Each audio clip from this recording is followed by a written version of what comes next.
Hi there. Shoji Meguro is one of the most beloved modern video game composers, but more than anything, it's his eclectic and often surprising approach that has kept his sound fresh and innovative across all these years. With the long-anticipated arrival of Metaphor ReFantazio, now is a great time to look back at his varied career at Atlus. Going over key compositions from across his body of work, we'll be looking at his methodology and arrangement choices, and in particular the ways in which evolving technologies have been both an impediment and a tool for his artistic expression. We're going to be looking at a variety of tracks, while largely keeping a focus on what he's best known for, his wildly inventive, boundary-breaking battle tracks. At first blush, Metaphor's celestial choirs, Buddhist chants, and luscious orchestral arrangements seem like a dramatic departure from his known Meguro sound. So let's look back at his career and see what sorts of insights we can glean as to how he got here.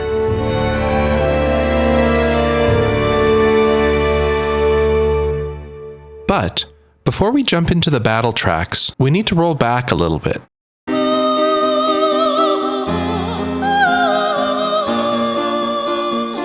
You're listening to Velvet Room from 1996's Revelations Persona, the very first piece of music Shoji Meguro wrote at Atlus. If you've played any Persona game before, you are likely intimately familiar with it. It's the only recurring piece of music across all 6 mainline Persona games. It is also emblematic of a recurring friction throughout his early career, the constraints technology imposes on his ambitions. Revelations Persona was released for the PlayStation, one of, if not the, most technologically advanced video game console at the time.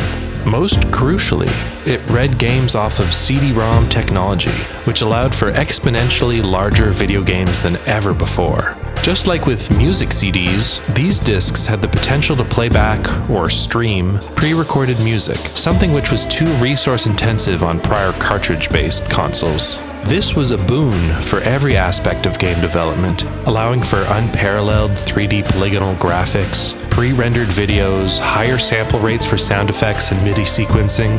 So it wasn't long before that spacious CD-ROM started to feel pretty cramped in its own right. Reflecting on his early days at Atlus, Shoji Meguro stated, "When I first joined Atlus, I thought I could compose PlayStation game music just as I would a regular music CD, but the reality was completely different. I had to compose music using samples of 100 to 200 kilobytes in size, and the end result sounded pretty cheap." He's selling himself a little bit short here, but you can hear that feeble bitrate in the Velvet Room singer's voice. Meguro sampled a real opera singer for this piece, but the amount of downsampling required to fit it into the game was at the loss of detail and clarity. And it wasn't just an issue of quality, the question of quantity was also in jeopardy, stating in a 2017 interview that it was a struggle for the hardware back then, and in the end he could only fit the vocals at the hook. As limiting as these bandwidth restrictions were, it's a testament to the strength of the underlying composition, a track later known as Aria of the Soul, that the titular soul, or human element, of the piece is still completely intact. Nearly 30 years on, it's still a beautiful piece of music, even in its original, technologically compromised iteration. The next year, Atlus puts out Devil Summoner Soul Hackers for the Sega Saturn, another 5th generation console that used CD-ROM technology, and this is the first time Shoji Meguro had the opportunity to compose a battle theme.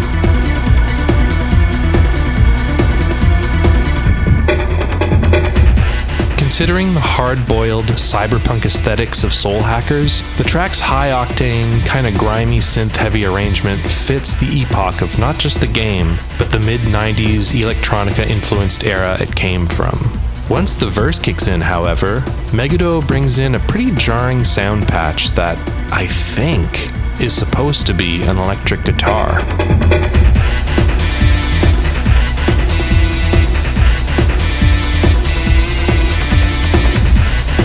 If that's what it's supposed to be, it's a pretty bad sounding facsimile of an electric guitar, and it doesn't fare much better as just a synth tone either. We hear this struggle repeatedly throughout the Soul Hackers score. Meguro scored several other battle tracks as well, and each one prominently features a similar quote-unquote electric guitar. It's not much worse than other synthesized guitar tones from that era, but I think for Shoji Meguro in particular, a man whose illustrious career would become synonymous with the electric guitar, this was truly damning, and you can feel it in how he looks back on Soul Hackers. The liner notes to the game's soundtrack includes an honest and surprisingly prescient quote from Meguro. This time the requests were strict and I had a lot of trouble, but I think I was able to create the best thing I can at this stage. My music is still in the process of growing, so please look forward to the Meguro sound in the future. Luckily for him, with the advent of the 21st century came 21st century technology. Most notably, the hyper-futuristic second PlayStation, known to your friends as the PlayStation 2. Shoji Meguro must have been champing at the bit, and justifiably so. This is the console generation where technology finally catches up with the Meguro sound. Shoji Meguro's debut for the PlayStation 2 is the 2003 masterpiece Shin Megami Tensei 3 Nocturne. From the biblical, brooding pipe organs of Tokyo Conception,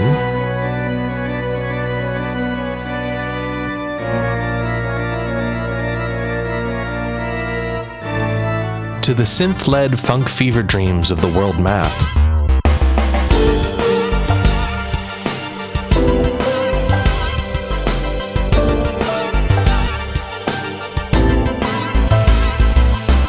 the Nocturne score was much moodier, grandiose, and varied than anything else he'd written. It also marked the introduction of one of the most important voices in his career, the electric guitar, for real this time.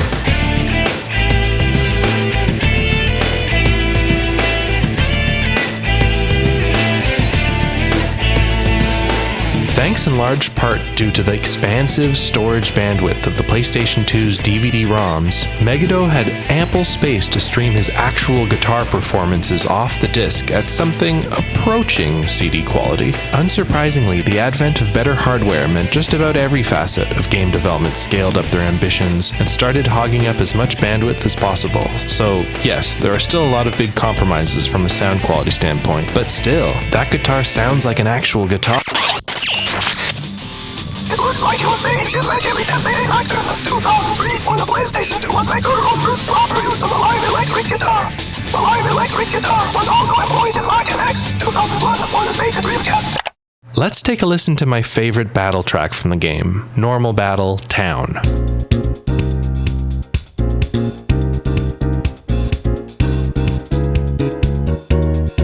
We start with a very jazzy piano progression, with the 16th note hi-hats and bass line commanding you to nod your head along with it. Next, the drums and two distorted rhythm guitars, panned far left and right, fill in the mix.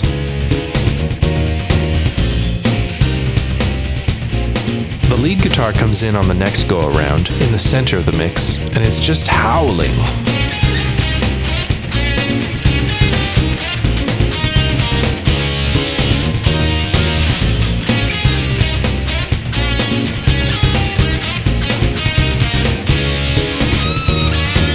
Slides, bends, pinch harmonics. After a half-decade in the industry relegated to using phony imitations, Meguro's live guitar cuts through the mix, loudly declaring that this is him. This is the Meguro sound. Get used to it. There are 3 main battle tracks in Nocturne, and they all prominently feature his lead guitar. And not just that, so thrilled was he to be able to include his axe that, for each of these tracks, Meguro recorded several variations of his guitar parts, and the game would queue up a specific one based on what moon phase you were currently in. It's a subtle and highly effective use of dynamic music, which to this day, over 20 years later, continues to be a fairly unique feature of Nocturne. Anyhow, all of that makes up for one hell of a battle theme. But I feel like I'm forgetting something. Oh, right, the text-to-speech demon.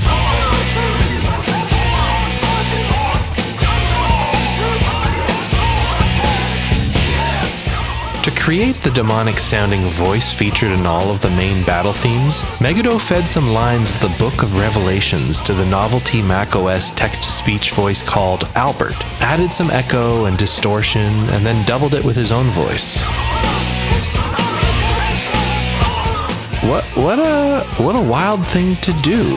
But summoning demons via computer interfaces is one of the most ubiquitous aspects of the Shin Megami Tensei series. So thematically, aesthetically, it's a brilliant move. Shin Megami Tensei Nocturne's experimentation with text-to-speech technology is preceded by Mach X for the Sega Dreamcast. With the success of Nocturne not just in the Japanese market, but on an international scale, the burgeoning Meguro sound was beginning to find an audience, myself included. As a teenager, Nocturne was my first introduction to Shoji Meguro, and for someone who'd grown up on a lopsided diet of Nobuo Uematsu, Yasunori Mitsuda, Yoko Shimomura, and Koji Kondo, this edgier, darker sound was such a revelation to me. But Meguro was just getting started. The next year saw the twofold release of Shin Megami Tensei Digital Devil Saga Part 1 and Part 2. Shoji Meguro was the primary composer on the project and contributed a staggering 131 tracks across the duology.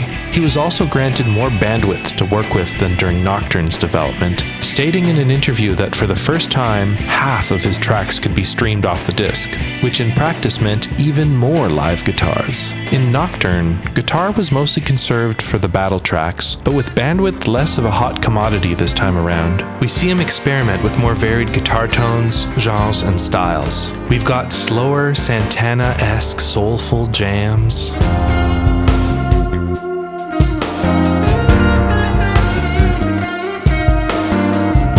Smooth, distortionless jazzy tones.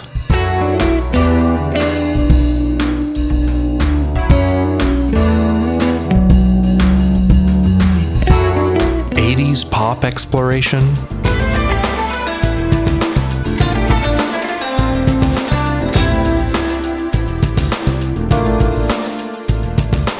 And heavier 90s alt-rock grooves.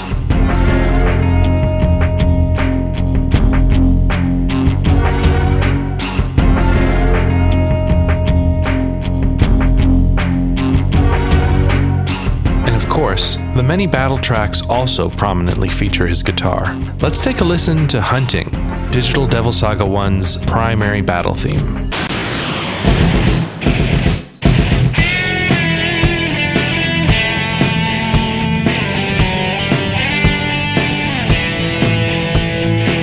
The chunky four-to-the-floor drums, panned rhythm guitars, and a doubled central lead brings it in line with the general tone and arrangement style of Nocturne, but it's a more straightforward hard rock track that fits the scrappier, grimier world of Digital Devil Saga.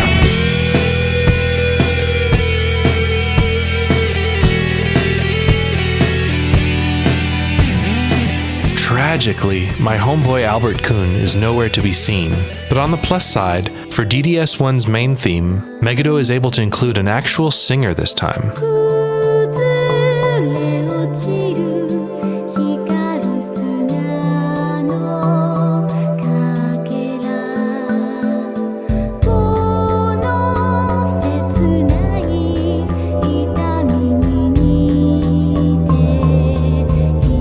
No text-to-speech demon, no sampling of a colleague's opera singer friend. This is, as far as I can tell, the first proper Shoji Meguro vocal theme. So this feels like a watershed moment in his career. Shoji Meguro speaks loudly in the vocal theme from the ending of Mach X, which came out 5 years prior, but the track in question has no vocal layer in the Dreamcast original, the PS2 remake, Mach Show, or the official Mach X soundtrack. Likely, it was cut due to bandwidth limitations. Digital Devil Saga 2 continues the trend, opening with the massive early aughts J-pop banger Alive.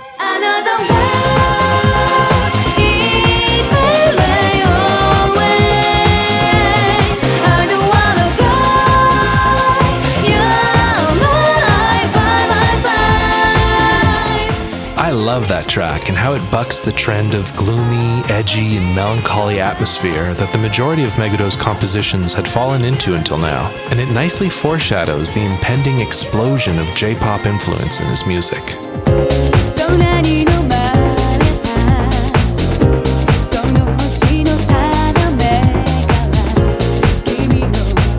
Digital Devil Saga 2's battle theme, Battle for Survival, similarly finds itself at a crossroads of Meguro's past and present.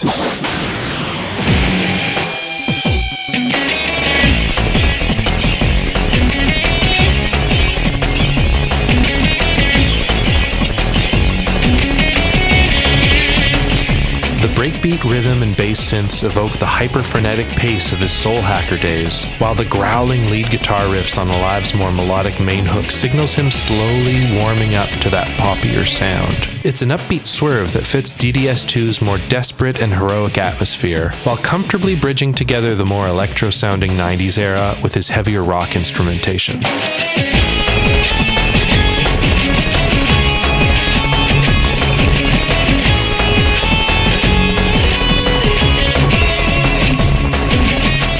The more varied sounds of Digital Devil Saga 2 is Megado kindly, or maybe not so kindly, letting us know we've only heard a piece of the Megado sound. And the logical evolution of this exploratory hybrid sound was just around the corner. With 2006 came time for arguably his most important work, Persona 3.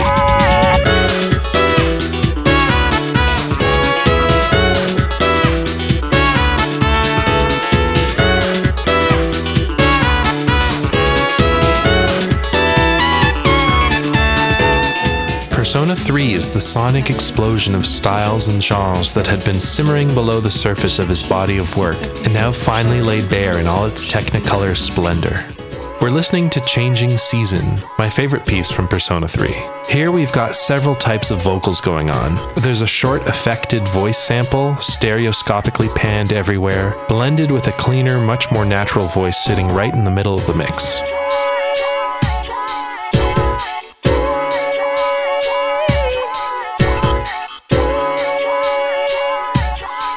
The contrast of the real and the affected is almost a perfect reverse of Albert Senpai and Megado's vocals in the Nocturne battle themes. These voices, an electronic drum kit, some background phasery synths, and perhaps Megado's funkiest bass line to date, build and build.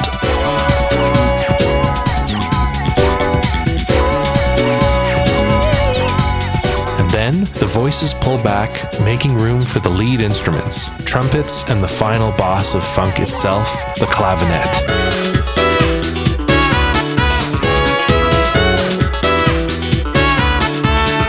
And it's not even done. For the next verse, he brings in an organ, wilder synths and strings, and some French spoken word.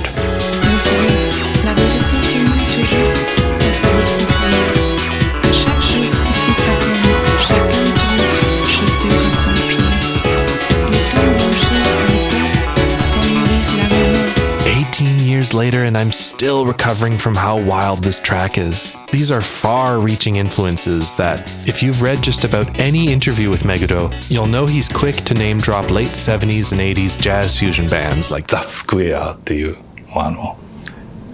バンドとカシオペアっていうバンドが as one of his primary influences. That influence subtly permeates his early work. Just listen to those opening bars from Normal Battle, Town, or Large Map again. But it isn't until 2006, with the release of Persona 3 and the lesser-known Devil Summoner Raido Kuzunoa vs. the Soulless Army, that he finally embraces that funky influence. But he's packing more than just funk to the picnic.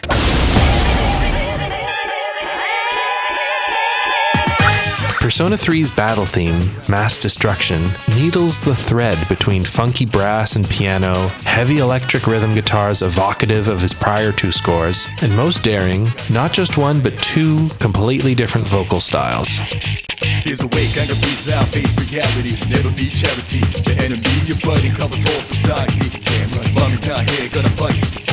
Rapper Lotus Juice lends his rhythms and rhymes to Mass Destruction, immediately differentiating Persona 3 from just about every Japanese role-playing game soundtrack that came before it. It's maybe a couple years late to the rap-rock hybrid phenomenon that Linkin Park popularized, but it's still catching the tail end of the genre's massive popularity.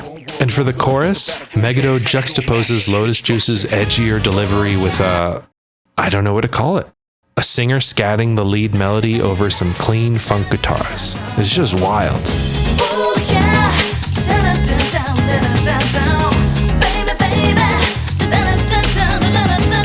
Personally, yeah, I would be totally fine with never hearing Mass Destruction again, for the rest of my life even. But its impact and importance are undeniable. Persona 3's modern-day urban setting was an opportunity for Meguro to write a score unlike anything we'd heard before, and I think he nailed the assignment. Persona 3 and the previously mentioned Raido Kuzunoa game are the first time where Meguro was given the bandwidth to stream the entire soundtrack from the disc. As a result, similar to his exploration of guitar tones on Digital Devil Saga, here Meguro experiments with what would usually be conventional vocal tracks in different, interesting ways. There's Lotus Juice's pitched down voice in the eternally catchy Iwatodai Dorm. While I put you in a trance, let's party. Boogie in your body, walk that body. Brazil, you absolute Laguna. That is not Lotus Juice rapping. That is a collection of audio samples from the Best Service Hallelujah sample pack. So dance while I put you in a trance. Let's party, put the boogie in your body. Work that body, make sure you don't hurt nobody. Please do your research before you record your narration. The experimental nightmare fuel in Deep Breath, Deep Breath.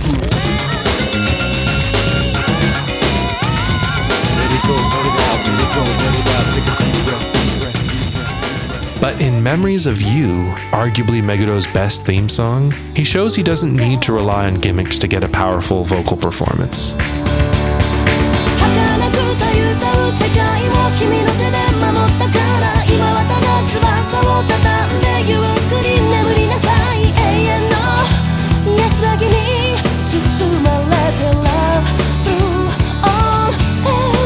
The list of memorable vocal tracks goes on and on, but most poetically, Revelations Persona's Velvet Room returns under its new name, Aria of the Soul, with a completely live vocal performance and a more sophisticated arrangement.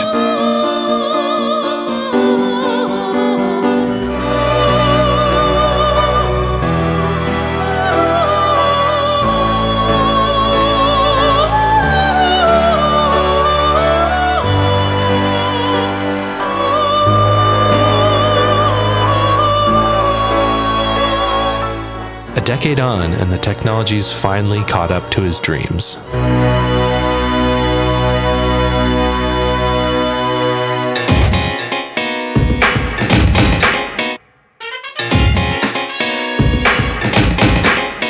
We are living on 2008's Persona 4 is a victory lap of sorts, doubling down on Persona 3's explosion of pop, but with a more refined approach. The vocal tracks are as ubiquitous as ever, but Lotus Juice and Yumi Kawamura are out, replaced almost exclusively with just Shihoko Hirata, whose voice helps give the score a more cohesive and warmer feeling than its predecessor.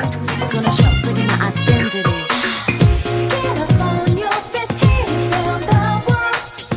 Catch a glimpse of the whole world. And it's littered with some of the catchiest pop songs Meguro's ever written, such as the 60s Motown by way of 90s Spice Girls classic, Signs of Love, Signs of love, all the shadows but dreams. Baby, don't worry 'cause you ain't alone. or the organ-heavy melancholy of Heartbeat Heartbreak.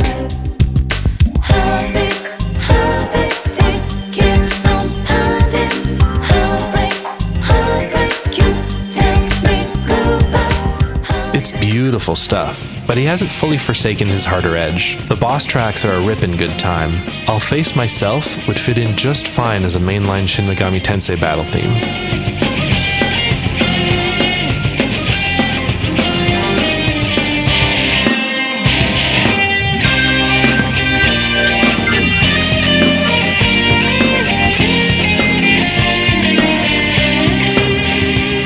And The Almighty mixes his budding orchestral approach with shredding guitars and high-octane synths.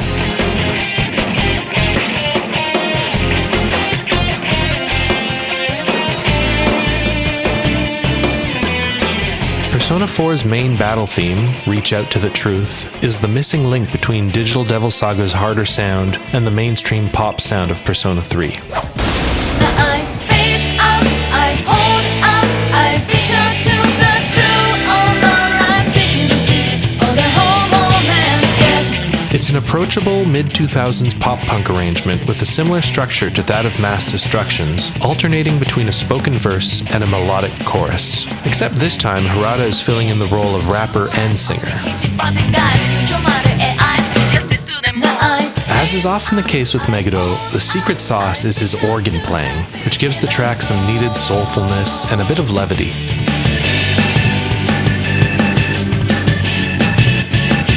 For me, the most important track in Persona 4 is one of the later dungeon themes. Up until this point in the game, the dungeon exploration pieces have largely been tense electronica tracks, such as the abrasive paranoia of Sana from Dungeon Number 2,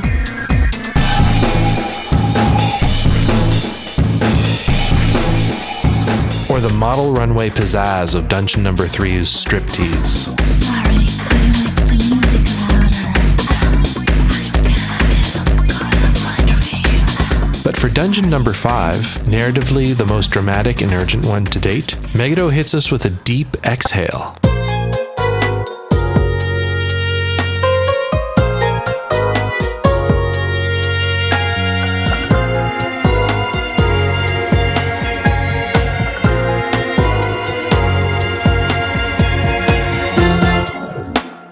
Heaven is a slow-paced 90s R&B track with nary a guitar or synth in sight. It's beautiful, profoundly juxtapositional, and a strong reminder that a key tenet of the Meguro sound is to be surprising and unpredictable.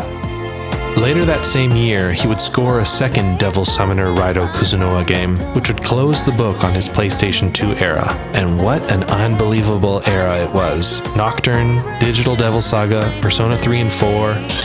Meguro's PS2 output was wildly prolific and nearly untouchable. This is Meguro in his prime, and a legend in the making. But if the PlayStation 2 had finally allowed technology to catch up to Meguro's ambitions, its successor, the even more powerful PS Triple, would throw a curveball.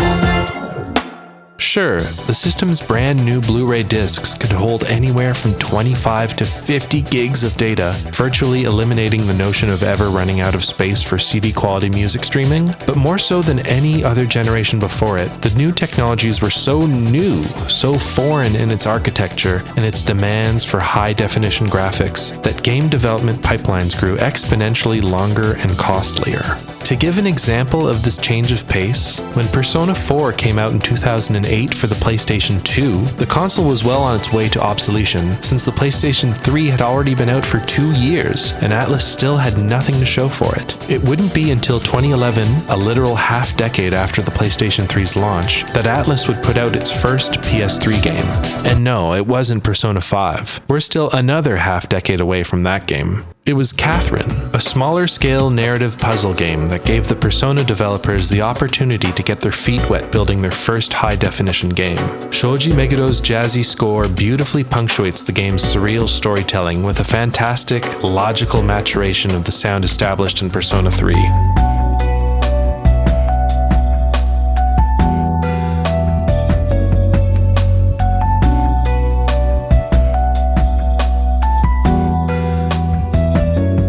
But outside of Catherine, Meguro's work on the PS3 was largely at a standstill. Perhaps to help offset these ballooning development times, Atlus went back to the well and started greenlighting remakes, ports, and remasters of every Persona game so far. This gave Meguro the chance to revisit past iterations of his own style, and often surpassing himself in the process. Time, from 2009's Persona 3 Portable, captures the beauty, pressures, and colliding emotions of high school life better than any track he's ever written. Every time, goodbye to yesterday, with goodbye today. Smiling at tomorrow, no one really belongs. Shadow World, from 2012's Persona 4 Golden, retroactively feels like the foundational pillar of Persona 4's entire optimistic vibe. I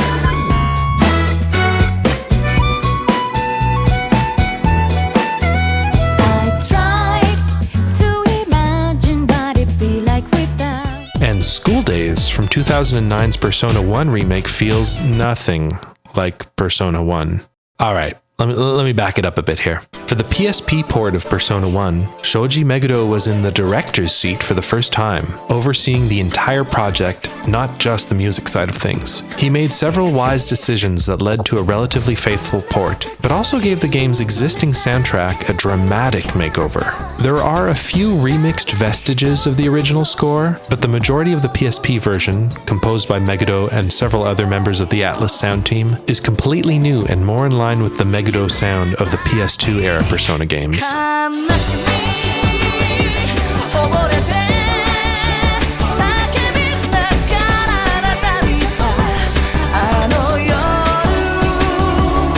And to be fair, this redone soundtrack is largely excellent as a modern Persona score, but I don't think this vocal-filled jazzy pop rock sound jives particularly well with the esoteric, somewhat grimy-looking early 3D first-person dungeon crawler that is Persona 1. Not to mention it's maybe a little bit disrespectful to the legacy of Persona 1's original sound director and lead composer, Hidehito Aoki, who tragically passed away in 2002. Aoki's tracks were certainly the most emblematic of the Persona 1 sound, the Aoki sound, if you will. Just listen to this.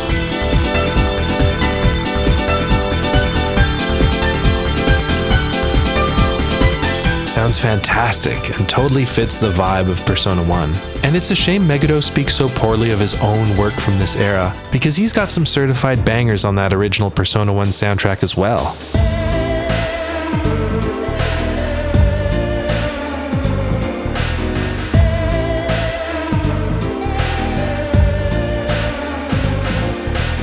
Dungeon Black Market rips so hard. Meguro nails the fuzzy, pitch-bent lead synth here. It has all the gnarled passion of the electric guitar sound he'd go on to spend a decade chasing. All these OG tracks really take me back to a different era of Atlus, not even giving you the option to select between the original and modern scores, and the PSP port seems pretty misguided to me. Luckily, Meguro got the memo for the PSP ports of the Persona 2 duology, which he also directed. This time he's provided the choice between new arrangements or the untouched PS1 originals. During all of this, Meguro also found time in his busy schedule to score 2009's Shin Megami Tensei Strange Journey for the Nintendo DS. As the name implies, this is one of Meguro's stranger scores because it doesn't feature a single electric guitar or live vocal performance. Sampled strings, brass, and orchestral percussion dominate the brooding and surprisingly homogeneous score, but it does have one curious little wrinkle. I said there isn't any live vocals, but it does feature a garbled and disconcerting male choir sound patch that chants incomprehensibly across the score.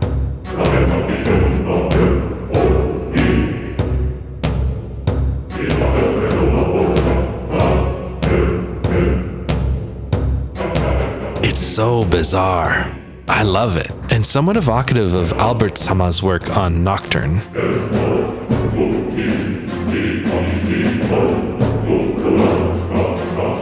I don't know if I would say playing through Strange Journey is a particularly pleasant experience, but I had a great time with it. Its atmosphere is so singular, and Meguro's austere score suits it to a T. But time marches ever forward. The PlayStation 3 has come and mostly gone with still no new Persona title to its name. We're still waiting for the next turn of the wheel, the next proper evolution of the Meguro sound. It's 2013 now. Sony has just released their 8th generation console, the PlayStation 4, and let me tell you, that slim black box is packing some serious tech. The next year, Persona 5 is announced with a cryptic teaser and not much else. We are still years away from its release. 2016 rolls around and Sony launches their mid-generation console refresh, the PlayStation 4 Pro. I don't want to alarm you, but guess what? That slightly less slim black box is packing even more serious tech. And while the rest of the world has another year to wait, in Japan at least, Persona 5 finally makes its debut. It was worth the wait.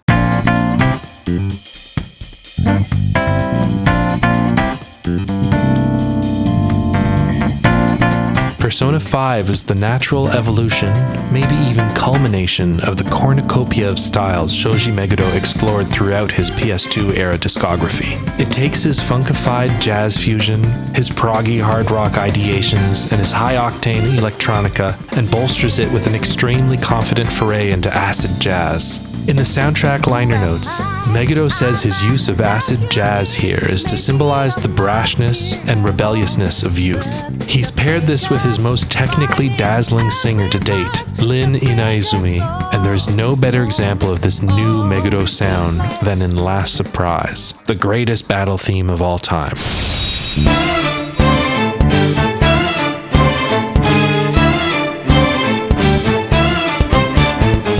From the jump, Meguro hits us with a dizzying string melody, especially noteworthy because this is, I think, his first use of live strings in one of his scores. Meguro's use of virtual and sampled stringed instruments have always been a minor blemish on his otherwise fantastic arrangements, but this time around he's employed Koichiro Muroya and his strings ensemble, Muroya Strings, and it is a revelation.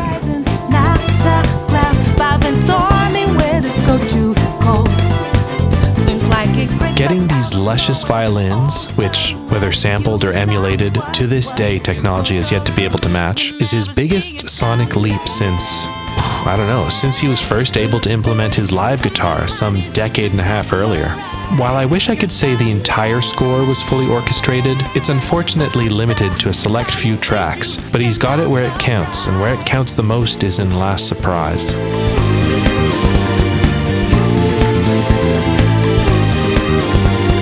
Alright, let's take it from the top. The swirling strings melody is doubled not with an electric guitar, but with Persona 5's most ubiquitous instrument, a Rhodes-style electric piano.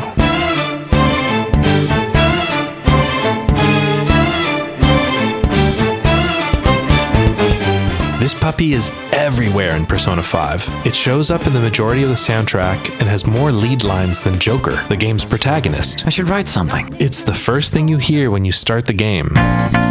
It's your constant companion as you venture across Tokyo.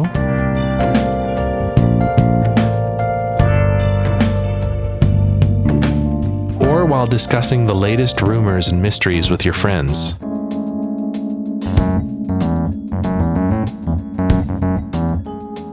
And it's there in the metaverse as well, driving your exploration of mementos.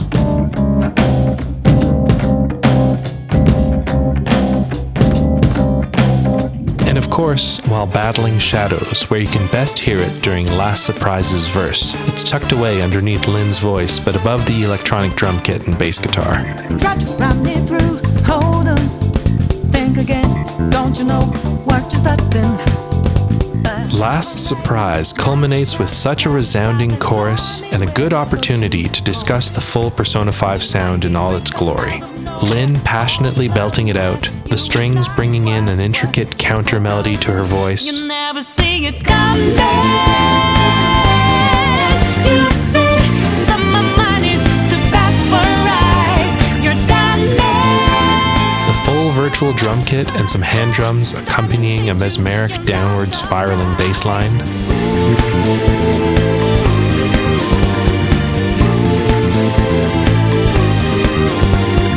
A crunchy vibratoed organ a little further back in the mix for some texture. The electric piano, ever loyal. You're done. By the time it hit you, you're not surprised. And what's that tucked away in the mix? Meguro's trusty electric guitar, panned and doubled to the right and left to give the chorus a bit more oomph.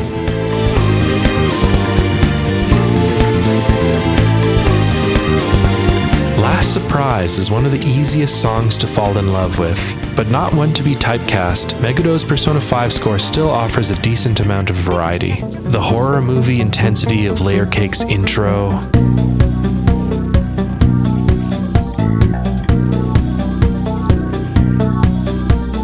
the straightforward rock of Keeper of Lust,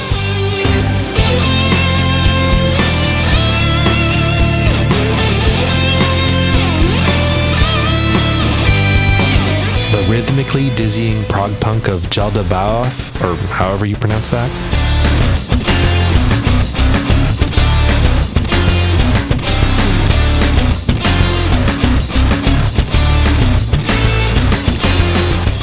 personal standout is a woman from the game's second dungeon.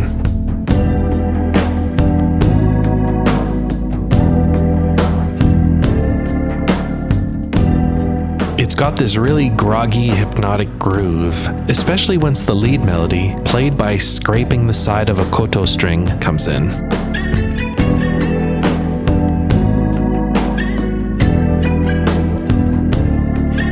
It's an unusual track, but the heavy electric piano and organ keep it in line stylistically with the rest of the Persona 5 sound. It's not his most varied score, but certainly the easiest to recommend to just about anyone. I find it hard to fault. But after Persona 5, there is a noticeable change in Megado's career. Between 2016 and 2024, we see Atlus put out myriads of ports, sequels, and spin-offs of older titles where Megado's music is prominently featured. But, outside of 2019's Persona 5 Royal, his actual involvement in these projects, or any game projects for that matter, is minimal to non-existent. This years-long Persona 5 dry spell is a far cry from his PS2 days, where he was often putting out 2 to 3 gigantic scores every year. On the plus side, this gave Atlus's roster of lesser-known composers more time in the limelight, such as Atsushi Kitajo and Ryota Kozuka, who both got their start at Atlus in the mid-aughts, working under Shoji Meguro for Persona 4. At that time, I found it easy to dismiss their contributions, but since then, the two have really come into their own. Atsushi Kitajo has proven himself not just a musical chameleon who can ape Megado's game-specific styles for Persona 5 Strikers and Persona 3 Reload, but with tracks like You Are Stronger,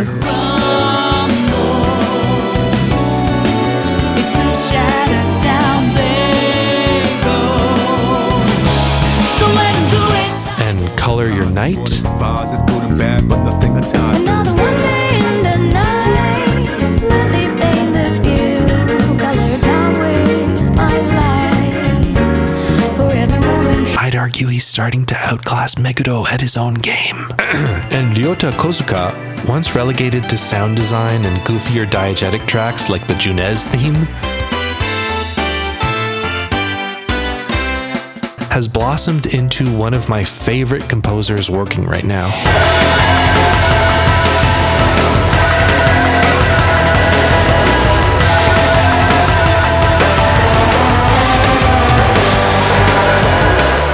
His Shin Megami Tensei 4 and 5 scores are among the strongest and strangest Atlus scores. To those who miss Megado's harsher, edgier sound, you gotta give SMT5 a go.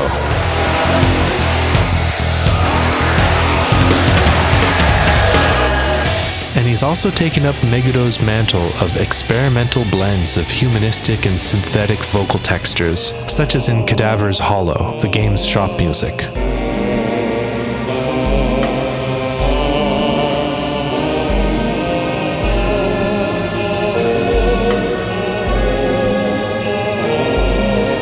Kozuka's own identity ekes through his tracks, bringing in broader influences like post-punk and industrial that perfectly captures the Shin Megami Tensei aesthetic.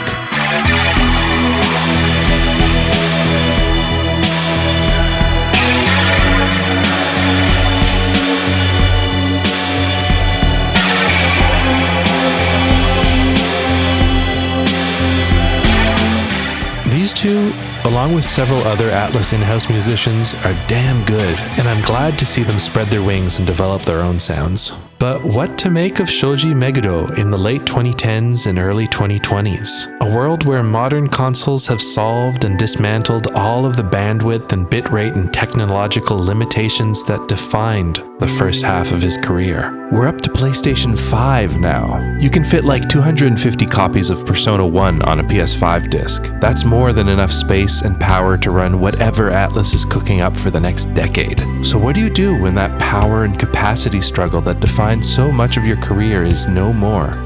In a year 2000 interview with the website Rocket Baby, Meguro-san was on the promotional tour of the recently released Mach X for the Sega Dreamcast. the interviewer asked Meguro what his favorite console is for recording music. This is a common enough question asked to video game composers, since the individual consoles at the time had so much more personality and quirks to their sound. People talk about the extra crunchy Yamaha sound chip that Sega had in their early consoles, which gave it an edge in some ways to the Super Nintendo sound chip, and music producers to this day are still emulating the echo-based and convolution system level reverbs of the Super Nintendo, PlayStation 1, and others. It is a whole can of worms and can lead to some fascinating, nuanced discussions. However, Megudo's answer is unsubtle and to the point. My favorite platform is the latest model available.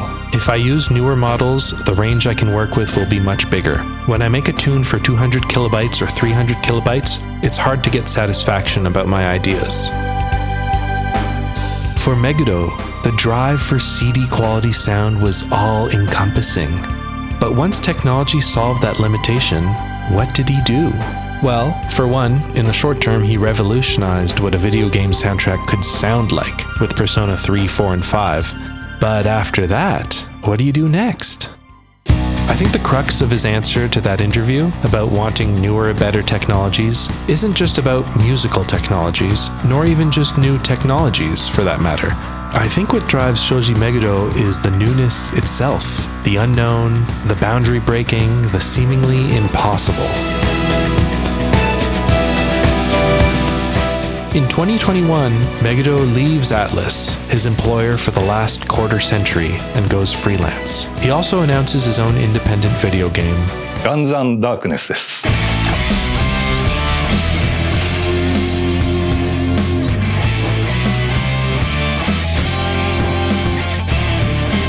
Phew! Talk about a swerve. Talk about keeping you on your toes. Whether or not this game finds an audience, it is already a huge success in my heart, because it has resulted in Meguro doing several 6-hour-long streams where you can watch him compose and record music for the game.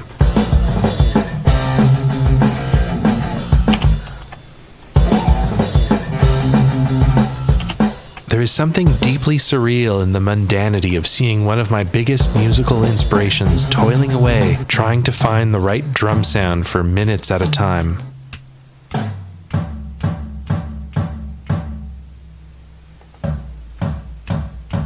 I could watch this forever. Guns on Darkness was shown off at Tokyo Game Show this year, but I have seen very little coverage of it. I wish him all the best in this endeavor, and I hope the realities and technological constraints of game development spark his creativity and ambitions the way it did for his music. Which finally brings us to 2024 and the launch of his first complete soundtrack as a freelancer, the long-anticipated follow-up to Persona 5, Metaphor ReFantazio.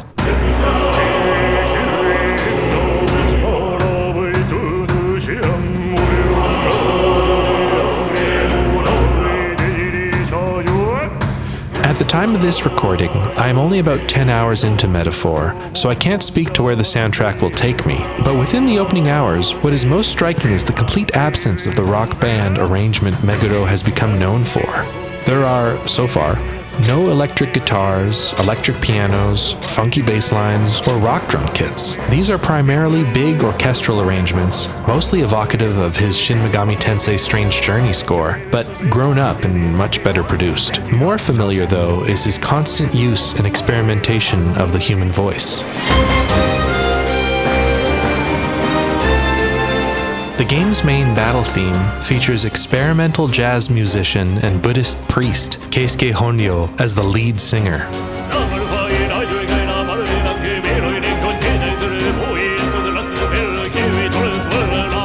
Music used in religion is Megudo's driving theme for the Metaphor score. The battle theme's juxtaposition of Eastern religion in the shape of Honryo's sutras in the verse, and then Western religion, embodied by the massive choir in the chorus, beautifully melds that concept.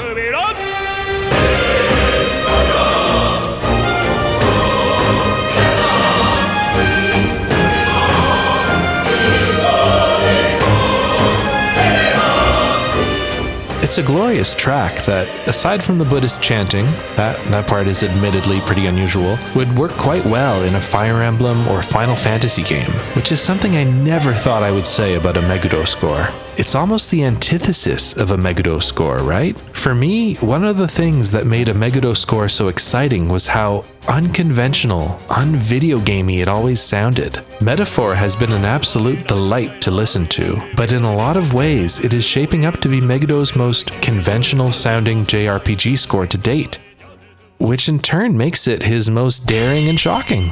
And that element of surprise, the new, is the quintessential Meguro experience.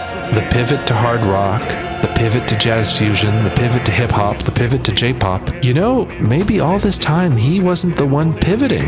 Maybe it was us and our expectations of what he would do next. Maybe we were the ones pivoting, rotating, revolving around him, simply seeing different sides of the same multifaceted man. Another thing that struck me while playing Metaphor is just how much of it is simply fantasy Persona. There are a lot of Persona series conventions that have one-to-one parallels in Metaphor. Without getting spoilery, early on you visit a strange enclosed location seemingly out of space and time. An enigmatic man lives there and goads you to make connections with others, since those bonds are what gives you strength, both narratively and from a gameplay perspective. It's Persona's Velvet Room in all but name, and the music knows it by focusing primarily on one piano and one chorist.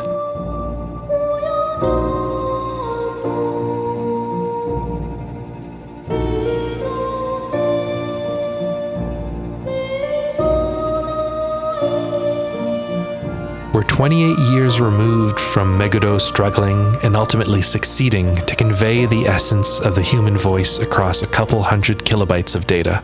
As much as his style has changed and his influences broadened, you can still hear that same Meguro sound coming through after all these years.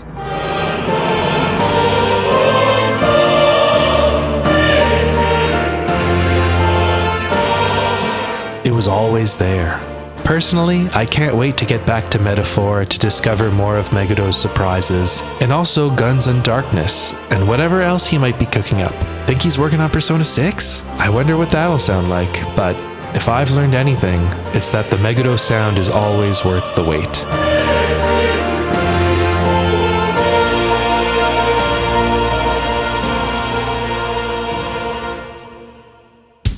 And that's going to be it for today.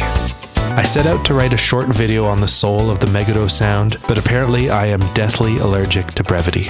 Oh, and check it out, we've got actual credits now. These are the names of the folks backing my Patreon at the highest tier. Big thank you to them and all my patrons. If this video resonated with you, take a look at my Patreon, but also all the other music analysis videos on my channel. The next video coming up is Chapter 3 of Final Fantasy VII Rebirth.